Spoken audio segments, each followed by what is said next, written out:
जय हिंद साथियों, मैं अपने इस वीडियो में आपका पुनः स्वागत करता हूं। दोस्तों, आज हम लोग बात करेंगे कक्षा 10 गणित में जो बोर्ड एग्ज़ाम में 1 नंबर के प्रश्न पूछे जाते हैं, अर्थात जो बहुविकल्पी या कह सकते हैं ऑब्जेक्टिव प्रश्न, इसी को हम एमसीक्यू प्रश्न, मल्टीपल चॉइस क्वेश्चन भी बोलते हैं। तो या फिर इसको आप ऐसे भी बोल सकते हैं कि जो ओएमआर में जो प्रश्न पूछे जाते हैं, 20 नंबर के जो प्रश्न आते हैं, उन सारे प्रश्नों को हम लोग डिस्कस करने वाले हैं। यानी किस तरह के प्रश्न पूछे जाते हैं, 1 नंबर वाले प्रश्न, उनको हम लोग यहाँ पे चर्चा करने वाले हैं। तो ये 1 नंबर वाले प्रश्न का जो हमारा वीडियो है, ये इसका सेट फर्स्ट है। इसके हम हालांकि 3-4 सेट डिस्कस करेंगे। यानी कहने का मतलब है कि 1 नंबर के जितने भी टाइप के प्रश्न पूछे जाते हैं, उन सारे प्रश्नों को हम लोग 1 बाय 1 वीडियो के माध्यम से डिस्कस करेंगे। और हर वीडियो में 20 प्रश्न लेंगे। जिस तरह बोर्ड एग्ज़ाम में 20 प्रश्न आता है ओएमआर वाले प्रश्न में, उसी तरह हम यहाँ पे भी हर वीडियो में 20 प्रश्नों को लेंगे। और मैं उन्हीं प्रश्नों को लूँगा जो सिलेक्टेड हैं, जो कई बार बोर्ड एग्ज़ाम में पूछे जा चुके हैं। तो चलिए आइए शुरू करते हैं। तो हमारा मेन टॉपिक है एग्ज़ाम रिवीजन 2024 और क्लास 10th मैथ्स, ठीक है। तो इसमें हम लोग 1 नंबर वाले प्रश्नों को समझेंगे। तो चलिए आइए सीखते हैं। तो पहले प्रश्न से स्टार्ट करते हैं। इसमें कह रहा है यदि 26 और 156 का लासापा 156 है तो इसका मासापा बताइए। तो देखिए, अगर जैसे 2 संख्याएं दी हैं तो उन दोनों संख्याओं का गुणनफल जो होता है ना, उन संख्याओं के लासापा और मासापा के गुणनफल के बराबर होता है। अर्थात कहने का मतलब ये है कि जैसे अगर मान ली वो संख्या, पहली संख्या x है और दूसरी संख्या y है, तो इन दोनों संख्याओं का जो एलसीएम होगा और इन दोनों संख्याओं का जो एचसीएफ होगा, इन दोनों संख्याओं के गुणनफल और इनके एलसीएम और एचसीएफ के गुणनफल आपस में क्या होते हैं? बराबर होते हैं, ठीक है। आपने हालांकि इसको पढ़ा रखा होगा। तो मान लेता हूँ पहले जो संख्या वो है 26 और दूसरी जो संख्या है वो है 156। अब इसमें से कह रहा है इसका जो लासापा यानी एलसीएम जो है वो 156 दिया हुआ है। तो कह रहा है इसका एचसीएफ बताइए। तो 156 से 156 कैंसिल हो जाएगा, सीधा सीधा एचसीएफ बराबर आएगा 26। तो जो आपका ऑप्शन नंबर सेकंड है ये क्या होगा? सही हो जाएगा। अब आइए हम लोग दूसरे प्रश्न की ओर चलते हैं। इसमें कह रहा है कि निम्न में से अपरिमेय संख्या में बताना है। तो पहले मैं आपको बात बता दूं, जैसे अंडर रूट में यानी वर्गमूल में अगर कोई अभाज्य संख्या लिखी हो, अंडर रूट में अगर कोई अभाज्य संख्या लिखी हो तो ध्यान देना वो संख्या सदैव अपरिमेय संख्या होगी। यानी कहने का मतलब अंडर रूट में, वर्गमूल में अगर अभाज्य संख्या लिखी है तो वो संख्या सदैव अपरिमेय होगी। तो देखिए यहाँ पे अगर बात करें पहले ऑप्शन की, तो इसमें अंडर रूट 25, जो कि 25 जो है ये एक अभाज्य संख्या नहीं है, तो ये अपरिमेय हो नहीं सकता। अच्छा, दूसरे ऑप्शन में, हाँ एक चीज़ आपको और बता दूँ कि अगर अंडर रूट में कोई संख्या है, अंडर रूट में अगर कोई अभाज्य संख्या तो वो अपरिमेय होता है। और अगर अपरिमेय में आप कुछ जोड़िए, घटाइए, कुछ भी करिए, A to Z गुणा भाग, तो एक अपरिमेय संख्या ही प्राप्त होती है। तो यहाँ पे देखिए ये अंडर रूट 3 जो है ये एक अपरिमेय संख्या है, क्योंकि अंडर रूट के अंदर अभाज्य संख्या लिखे। अब इसमें से देखा जाए कि इसमें 5 जुड़ घट रहा है, तो कहने का अर्थ यही आपकी जो हो जाएगी वो एक अपरिमेय संख्या होगी। बाकी जो आपका ऑप्शन है ए एवं बी, तो भाई देखिए ए तो हो नहीं सकता, तो इसमें ए और बी कैसे हो जाएगा। और अगला नंबर है नॉन ऑफ दीज, तो ये भी नहीं सकता। तो जो आपका ऑप्शन नंबर बी है ये क्या होगा? सही होगा। अब आइए हम लोग तीसरे वाले प्रश्न की ओर चलते हैं। इसमें कह रहा है कि रेखाओं x-2 बराबर 0 और y+6 बराबर 0 का प्रतिच्छेद बिंदु है। बहुत ही आसान प्रश्न है। तो यहाँ पर देखिए, अगर जैसे x-2 बराबर 0 है और y+6 बराबर 0 है, तो इसको अगर उधर भेजेंगे तो x बराबर 2 आएगा और इसको उधर भेजेंगे तो y बराबर -6 आएगा। तो जिसका प्रतिच्छेद बिंदु है वो 2, -6 होगा, जो कि ऑप्शन नंबर डी आपका क्या होगा? सही हो जाएगा। अब इसी तरह अगर हम बात करें चौथे प्रश्न की, जिसमें कह रहा है कि समीकरण 5x² - 3x + 2 बराबर 0, कह रहे हैं इनके मूलों का योग बताइए क्या होगा। तो मूलों का योग का मतलब पहले यहाँ पे मूल निकालेंगे। मूल का अर्थ है कि इसका हमको गुणनखंड करके उनके मान को बताना है। तो यहाँ पे द्विघात समीकरण है, तो इसके 2 मान आएंगे। तो आइए इसको सीखते हैं। तो यहाँ हो जाएगा 5x² - 3x + 2। तो देखिए, अगर कभी भी गुणनखंड करते हैं और x² जो 2 घात वाला होता है, अगर उसके बगल में कोई गुणम होता है तो उसका सबसे गुणा हम लोग लास्ट में करते हैं। तो यहाँ से हो जाएगा 5 दूनी 10। तो अब हमको क्या करना है? 3 को ऐसे 2 टुकड़ों में तोड़ना है कि जोड़ने से 3 बने और गुणा करने से 10 बने। तो चलिए आइए हम इसको देखते हैं। तो यहाँ पे पहला नंबर, तो इसको लिख सकते हैं 5x²। यहाँ पे अगर देखेंगे तो 5 और 2 की बात होगी, ठीक है। तो इसको लिख सकते हैं यहाँ पे 5 माइनस 2। 5 में से 2 घटाएंगे तो आएगा 3। उसके बाद यहाँ हो जाएगा प्लस का 2। तो अगर इसका मैं अंदर मल्टीप्लाई कर दूँ तो यहाँ से हो जाएगा 5x² माइनस, ये अंदर आएगा तो हो जाएगा माइनस का 5x, और ये हो जाएगा माइनस माइनस प्लस 2x और प्लस का 2। यहाँ पे एक चीज़ ये ध्यान देना है कि ये प्लस होगा तो आंसर ही नहीं आएगा, इसको माइनस करना पड़ेगा।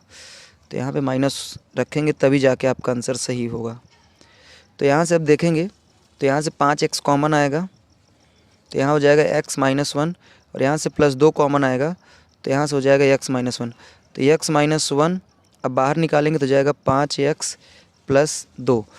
तो अगर यहाँ से मैं x की बात करूँ तो x का एक मान आएगा 1 और एक मान आएगा -2/5। अब इसमें इसके 2 मान आ गए। अब कह रहे हैं इनका योग बताइए, तो एक योग का मतलब इनको जोड़ना है, तो यहाँ हो जाएगा 1 प्लस -2/5। तो ये माइनस प्लस माइनस हो जाएगा तो 1 -2/5। 5 का नाम 5, 5 में से 2 जाएगा 3, ये हो जाएगा 3/5।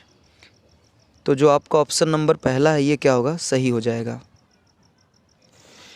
अब आइए हम लोग 5वें प्रश्न की ओर चलते हैं। इसमें कह रहा है कि यदि शांत जल में नाव की चाल 8 किलोमीटर प्रति घंटा है तथा धारा की चाल 3 किलोमीटर प्रति घंटा है, तब धारा के विपरीत नाव की चाल क्या होगी। देखिए, अगर एक ही दिशा में अगर रहेंगे तो नाव की चाल और धारा की चाल जोड़ी जाती है, और अगर विपरीत दिशा में होते हैं तो घटाई जाती है। तो यहाँ पे विपरीत दिशा की बात कर रहा है, तो 8 में से आपको घटाना है 3, तो सीधा सीधा ये आएगा 5 किलोमीटर प्रति घंटा। ठीक है, तो जो आपका ऑप्शन नंबर डी है ये क्या होगा, सही हो जाएगा। अगला हम लोग आइए बात करते हैं 6वें प्रश्न पर। इसमें कह रहा है कि 2 समरूप त्रिभुजों के क्षेत्रफल क्रमशः 20 सेंटीमीटर स्क्वायर और 45 सेंटीमीटर स्क्वायर है। तो कह रहे हैं उनकी ऊंचाइयों का अनुपात बताइए। तो ध्यान देना है कि अगर 2 समरूप त्रिभुजों के क्षेत्रफल दिए हों और उनकी ऊंचाइयों का अनुपात पूछा जा रहा है, तो उसका सूत्र ये है कि दोनों त्रिभुजों का अनुपात, यानी मान लेते हैं पहला त्रिभुज है वो Δ1 मान लेता हूँ, Δ1, और दूसरा त्रिभुज Δ2। तो ये पहले त्रिभुज का क्षेत्रफल है, दूसरे त्रिभुज का क्षेत्रफल है। तो इनके अनुपात जो होंगे ना, इन दोनों त्रिभुजों के ऊंचाइयों के अनुपात के स्क्वायर के बराबर होगा। ठीक है, ये इसका फार्मूला होता है। तो यहाँ पे ये Δ1 और Δ2 पहले त्रिभुज और दूसरे त्रिभुज के क्षेत्रफल हैं। तो यहाँ से एक का दिया हुआ 20 और दूसरे का दिया हुआ है 45, बराबर जाएगा h1/h2 और इस पूरे का होल स्क्वायर। अब स्क्वायर उधर भेजेंगे तो अंडर रूट में आएगा, तो हो जाएगा 20/45 बराबर h1/h2। तो अगर हम इसको तोड़ेंगे तो देखिए इसको ऐसे लिख सकते हैं, 20 को लिख सकते हैं 4 × 5, तो हो जाएगा 4 × 5, और 45 को लिख सकते हैं 9 × 9 × 5 = 45, यानी 9 × 5।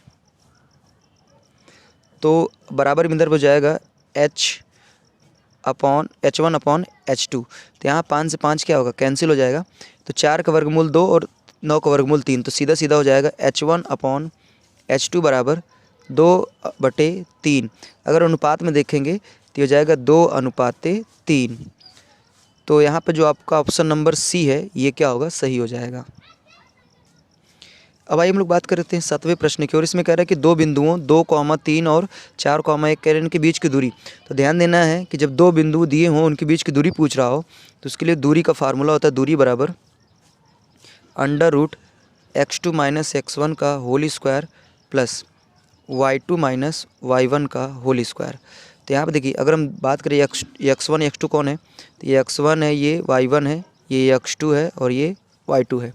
तो यहाँ से अगर लिखना चाहें तो x2 का मान कितना है, 4 - 2 इसका स्क्वायर, फिर उसके बाद प्लस 1 - 3 इसका स्क्वायर। ठीक है, तो यहाँ से जाएगा अंडर रूट में 4 में से 2 जाएगा 2, तो 2 का स्क्वायर, प्लस 1 में से 3 जाएगा तो -2 का स्क्वायर। तो यहाँ से हो जाएगा फाइनली आपका 2 का स्क्वायर हो जाएगा 4 प्लस -2 का स्क्वायर 4, तो ये हो जाएगा सीधा अंडर रूट 8, और 8 को लिख सकते हैं 4 × 2। तो 4 का वर्गमूल 2 और 2 नहीं निकलेगा तो 2 अंडर रूट में रहने देते हैं। तो इसका जो आंसर आएगा 2 अंडर रूट 2। तो ऑप्शन नंबर जो सी है ये क्या होगा, सही होगा। अब आइए हम लोग बात करेंगे 8वें प्रश्न पर। इसमें कह रहा है कि बिंदु, इसमें 3 बिंदु दिए हैं -4,0, 4,0 और 0,3 के शीर्ष मतलब ये किसी त्रिभुज के शीर्ष हैं। तो इसमें से कह रहा है कि ये कौन सा त्रिभुज है, ये मुझे बताना है। तो यहाँ पे ऑप्शन में समकोण त्रिभुज के, समद्विबाहु त्रिभुज के, समबाहु त्रिभुज के, विषमबाहु त्रिभुज के। तो चलिए आइए इसको देखते हैं ये किसके त्रिभुज के शीर्ष हैं ये लोग। तो यहाँ पे ये पहला नंबर में एक त्रिभुज बना लेंगे, ठीक है, ये त्रिभुज है। यहाँ पे ए नाम रख लेते हैं, यहाँ पे बी नाम रख लेते हैं, यहाँ पे सी। तो ए की बात करें तो ए पे हो जाएगा -4,0, बी पे हो जाएगा 4,0 और यहाँ पे हो जाएगा 0,3। तो हम क्या करेंगे, इनके बीच के मतलब दूरियां निकालेंगे। तो अगर मान लीजिए जैसे इसमें समबाहु त्रिभुज, अगर तीनों की दूरियां आपस में बराबर आएगी तो समबाहु होगा, किन्हीं दो की बराबर आएगी एक अलग होगा तो समद्विबाहु होगा। या फिर ऐसे भी हो सकता है कि किसी एक भुजा का वर्ग अन्य दो भुजाओं के वर्ग के बराबर होगा। या फिर ऐसा भी हो सकता है कि अगर तीनों भुजाओं की लंबाई आपस में अलग अलग होगी तो वो विषमबाहु होगा। तो आइए देखते हैं कौन सा सही होगा। तो सबसे पहले हम लोग निकालेंगे ए बी, ए से बी की दूरी। तो यहाँ पर हो जाएगा x2 - x1 का whole square plus y2 - y1। तो x2 - x1 का मतलब 0 में से घटाना है -4 इसका स्क्वायर प्लस 3 में से 0 को घटाएंगे इसका स्क्वायर, ठीक है। तो यहाँ से हो जाएगा ये माइनस माइनस प्लस 4 का स्क्वायर 16 प्लस ये 3 का स्क्वायर 9। तो ये हो जाएगा 25, 25 का वर्गमूल होता है 5, ठीक है। अब उसी तरह हम निकालेंगे ए सी। तो ए सी में क्या हो जाएगा, अंडर रूट में देखिए यहाँ पे ए सी निकाल रहे हैं तो 4 माइनस फिर -4 इसका स्क्वायर प्लस 0 - 0 का स्क्वायर। तो फाइनली हो जाएगा ये plus plus minus minus plus 4 4 8, 8 का स्क्वायर करेंगे तो 64 होगा और 64 का वर्गमूल 8 होता है, ठीक है। अब उसी तरह निकालेंगे बी सी।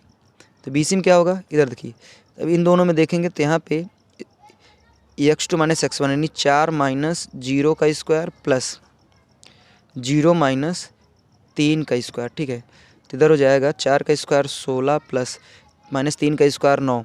तो यहाँ हो जाएगा 25, 25 किसका वर्गमूल है 5 का। तो इसमें ये देखा जा रहा है कि इस त्रिभुज में दो भुजाएं यानी ए बी और बी सी, यानी ए बी जो है ये बराबर है बी सी के। तो इसका मतलब ये है कि इस त्रिभुज में देखा जा रहा है कि दो भुजाएं आपस में बराबर हो गई हैं। तो इसका अर्थ है कि ये जो त्रिभुज है वो समद्विबाहु त्रिभुज होगा।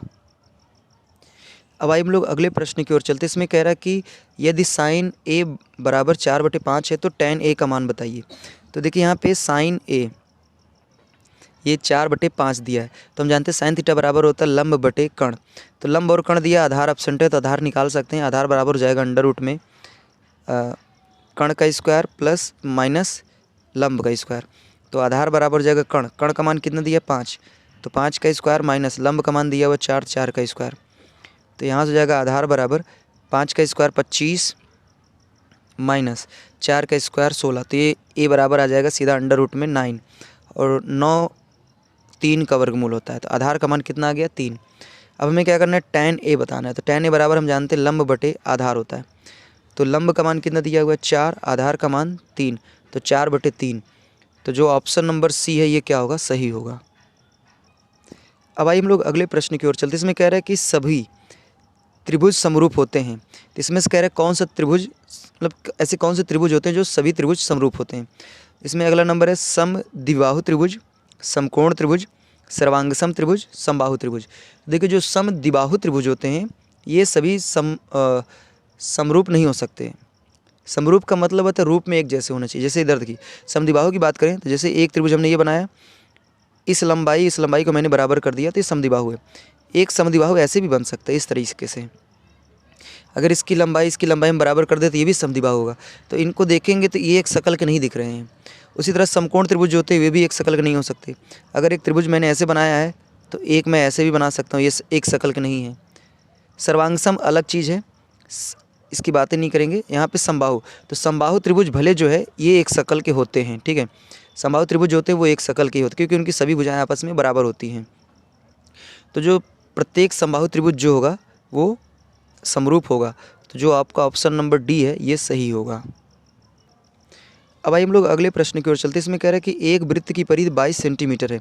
तो कह रहा है इसका चतुर्थांश का क्षेत्रफल बताइए। यानी कहने का मतलब एक कोई वृत्त है, इसकी जो परिधि यानी टोटल ये जो लेंथ है ये 22 सेंटीमीटर है।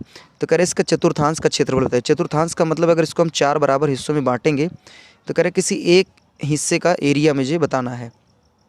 तो यहाँ पे अगर बात करें कोण, तो ये प्रत्येक कोण 90 डिग्री के होंगे यहाँ पे, ठीक है। प्रत्येक कोण कितने होंगे? 90 डिग्री के होंगे। तो पहला नंबर यहाँ पे परिधि दिया हो, तो यहाँ लिखेंगे वृत्त की परिधि बराबर होता है 2 पाई आर। तो यहाँ पे इसका मान दिया हुआ 22 बराबर 2 पाई का मान रखिए 22/7। आर यहाँ से निकालना है, तो ये 22 से 22 कैंसिल हो जाएगा, तो 7 किधर मल्टीप्लाई करेंगे, 2 भाग में आएगा, तो आर बराबर हो जाएगा 7/2। तो यहाँ से त्रिज्या 7/2 सेंटीमीटर आ गई है। अब हमें क्या करना है, इसके एक हिस्से का क्षेत्रफल बताना है। तो हमने पढ़ा है त्रिज्यखंड का क्षेत्रफल, तो यहाँ पे वो यहाँ लिखेंगे चतुर्थांश का क्षेत्रफल बराबर हो जाएगा θ/360 degree into pi r square. तो थीटा का मान यहाँ पे हो जाएगा 90 डिग्री बटे 360 इंटू पाई का मान रखेंगे 22/7, आर का मान हो जाएगा 7/2 गुणे 7/2।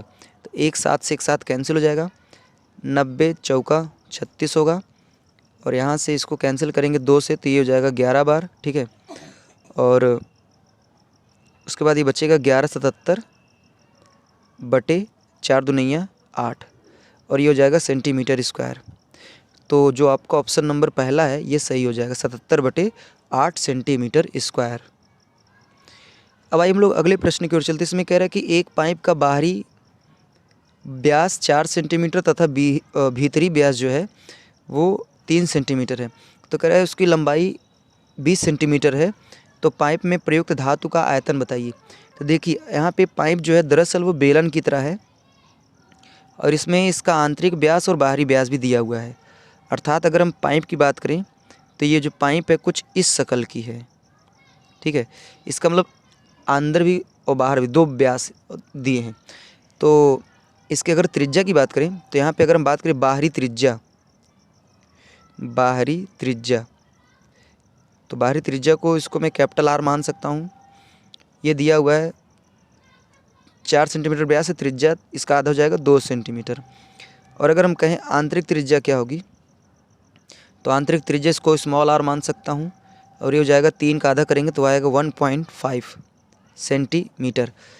अब देखिए अब यहाँ पे अगर हम इसके आयतन की बात करेंगे तो इसका वैसे बेलन के आयतन का जो सूत्र होता है ये होता है पाई आर स्क्वायर एच। अब यहाँ पे 2 त्रिज्या तो इसको लिख सकते हैं पाई आर का स्क्वायर माइनस मतलब कैपिटल आर का square minus small r square into h. तो यहाँ से हो जाएगा पाई, देखिए कैपिटल इसका मान कितना दिया है 2, तो यहाँ हो जाएगा 2 का स्क्वायर माइनस ये हो जाएगा 1.5 का स्क्वायर एच का मतलब यहाँ पे जिसकी लंबाई जो है 20 है। तो आइए देखते हैं कौन सा ऑप्शन सही है। तो यहाँ पे देखिए पहले की बात करेंगे तो यहाँ पे ये नहीं हो सकता, दूसरे की बात करेंगे तो आपका जो दूसरा ऑप्शन है यही सही होगा, क्योंकि यहाँ पे ये इसको पूरा मिला सकते हैं, ये पूरा सेम मिल रहा है। तो आपका जो ऑप्शन नंबर बी है वो क्या होगा, सही माना जाएगा।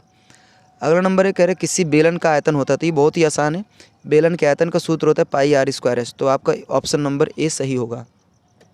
उसी तरह अगला जो प्रश्न इसमें करें आंकड़ों में 2, 8, 4, 6, 5 इसका माध्यिका बताइए। तो पहला नंबर आंकड़ों को आरोही क्रम में लिखिए, तो हो जाएगा 2, 4, 6 नहीं पहले 5 होगा, फिर 6 होगा, फिर 8 होगा, ठीक है। तो इन आंकड़ों को हमने क्या किया, पहले आरोही क्रम में लगाया। अब कह रहे हैं इसकी माध्यिका क्या होगी, माध्यिका का मतलब मध्य में कौन होगा। तो अब मध्य में देखेंगे तो मध्य में 5 दिख रहा है, तो ऑप्शन नंबर आपका सी सही होगा। अब आइए हम लोग नेक्स्ट प्रश्न की ओर चलते हैं। इसमें कह रहे हैं कि 1 से 9 तक की प्राकृतिक संख्याओं का माध्य बताइए। तो कहने का अर्थ है कि 1 से 9 तक यानी 1, 2, 3, 4, 5, 6, 7, 8, 9 इनका कह रहा है माध्य बताइए। तो माध्य का सूत्र होता है कुल संख्याओं का योग बटे कुल संख्या। तो सभी संख्याओं को जोड़िए तो यह हो जाएगा 1 + 2 + 3 + 4 + 5 + 6 + 7 + 8 + 9 अपॉन अगर टोटल संख्याओं को गिनेंगे तो 1, 2, 3, 4, 5, 6, 7, 8, 9 तो कुल 9 संख्याएँ हैं। अब इनको हम क्या करेंगे, टोटल जोड़ेंगे। तो देखिए यहाँ से इसको जोड़ेंगे 3, 3, 3, 6, 6, 4, 10, 15, 15, 6, 21, 21, 7, 28, 28, 8, 36, 36, 9, 45। तो यहाँ से हो जाएगा 45/9, 9 × 5 = 45। तो जो ऑप्शन नंबर बी है ये क्या होगा, सही हो जाएगा। अब आइए हम लोग अगले प्रश्न की ओर चलते हैं। इसमें कह रहा है यदि m = 5 और n = m+7 हो तो इसका मान बताना है। तो देखिए यहाँ पे m = 5 दिया हुआ है और n = m प्लस 7 दिया हुआ है, तो यहाँ से n बराबर m का मान रखेंगे 5 प्लस 7, तो n बराबर सीधा सीधा 7 5 12 आएगा। अब हमको ये बताना है, तो यहाँ हो जाएगा अंडर रूट में m का मान दिया हुआ 5, इसका स्क्वायर करेंगे प्लस n का मान 12 का स्क्वायर, तो यहाँ से सीधा सीधा हो जाएगा 5 का स्क्वायर 25, 12 का स्क्वायर 144, इसको जोड़ेंगे 169 होगा, और 169 जो होता है वो 13 का वर्गमूल होता है। तो ऑप्शन नंबर सी आपका क्या होगा, सही हो जाएगा। अब इसी तरह आइए हम लोग लास्ट प्रश्न की ओर चलते हैं। इसमें कह रहा है कि किसी संख्या का 1/3 भाग 21 के बराबर है तो वह संख्या होगी। तो यहाँ पे जो ऑप्शन है वो 21 है, 42 है, 63 है और 84 है। तो इसमें से ऐसी देखिए कौन सी संख्या है जिसका 1/3 का मतलब उसका तीसरे हिस्से की बात करेंगे तो वो 21 के बराबर आए। तो देखिए 21 में अगर हम 3 से भाग करेंगे तो ये 21 आएगा नहीं, 42 में अगर हम 3 से भाग करेंगे तब भी 21 नहीं आएगा। हाँ 63 की बात करेंगे तो अगर 63 में आप 21 का भाग करते हैं, सॉरी 3 का भाग करते हैं तब जाके 21 के बराबर आएगा। तो जो कि आप फिर इसका मतलब आपका जो ऑप्शन नंबर सी है ये क्या होगा, सही हो गया इसका मतलब है। तो उम्मीद करूँगा हमने जो कक्षा 10 गणित में OMR वाले प्रश्न जो आते हैं 20 अंकों के 20 प्रश्न पूछे जाते हैं, तो किस मॉडल के प्रश्न पूछे जाते हैं सारे प्रश्नों को हमने यहाँ पर डिस्कस करने का प्रयास किया। हमने उन्हीं प्रश्नों पे बात किया जो ज़्यादातर एग्ज़ाम में पूछे जा चुके हैं। तो उम्मीद करूँगा ये सारी बातें हमारी आपको ईजिली तरीके से समझ में आई होगी। अभी इसी तरह और भी बहुत सारे प्रश्न हैं जिनको मैं नेक्स्ट वीडियो के माध्यम से समझूंगा। तो अब हमें दीजिए इजाज़त, इसी तरह मिलेंगे अगले वीडियो में। तब तक के लिए जय हिंद, वंदे मातरम।